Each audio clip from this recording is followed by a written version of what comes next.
మరో బ్రేకింగ్ చూస్తున్నాం. హైడ్రా పనితీరుపై కూకట్పల్లి ఎమ్మెల్యే మాధవరం కృష్ణారావు కీలక వ్యాఖ్యలు చేశారు. చెరువుల పరిరక్షణకు హైడ్రా ఏర్పాటు నిర్ణయాన్ని స్వాగతిస్తున్నామని తెలిపారు.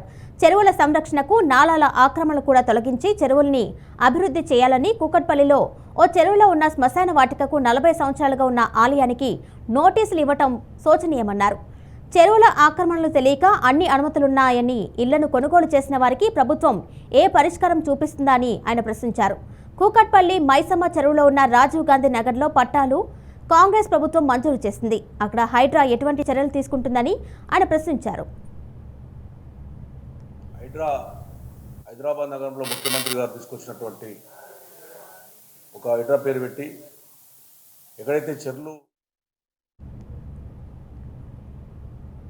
చెరువుల ఆక్రమణలు తెలియక కొనుగోలు చేసిన పేద మధ్యతరగతి వారికి ప్రభుత్వం ఏ విధంగా న్యాయం చేస్తారు అని, చెరువుల పరిరక్షణకు ఓ నోడల్ ఆఫీసర్ స్థానిక ప్రజాప్రతినిధులతో కలిసి కమిటీలు ఏర్పాటు చేసి తదుపరి చర్యలు తీసుకోవాలని ఎమ్మెల్యే మాధవరం కృష్ణారావు అన్నారు.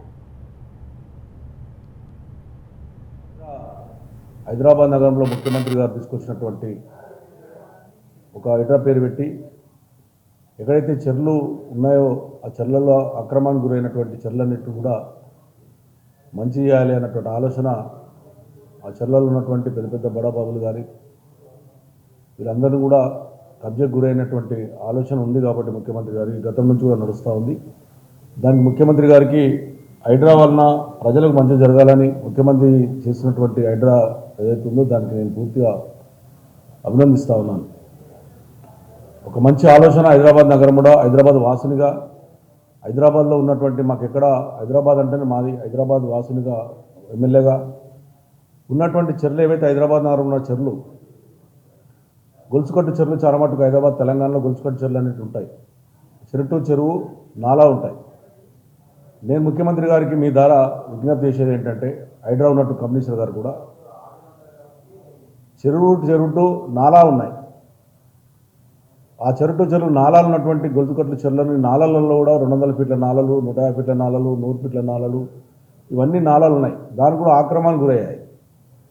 మరి ఆ చెరువును రక్షిస్తూ చెరువును ఇమ్మీడియట్గా మనం ఎప్పుడైతే చెరువు మీద అక్రమాలు తొలగించిన వెంటనే దాన్ని ఇమ్మీడియట్గా టేకప్ చేసి ఇమ్మీడియట్గా అభివృద్ధి కార్యక్రమం చేసి దాన్ని డెవలప్ చేసినట్టుంటే, పూర్తిగా తీసినట్టుంటే గ్రౌండ్ వాటర్ కూడా పెరిగే అవకాశాలు ఉంటాయి. ఎంబడే ఆ చెరువు ఉన్నటువంటి ల్యాండ్ ఏదైతే మిగిలిపోయిన ల్యాండ్ ఉందో దానిలో కాపాడుకుంటే ఇమ్మీడియట్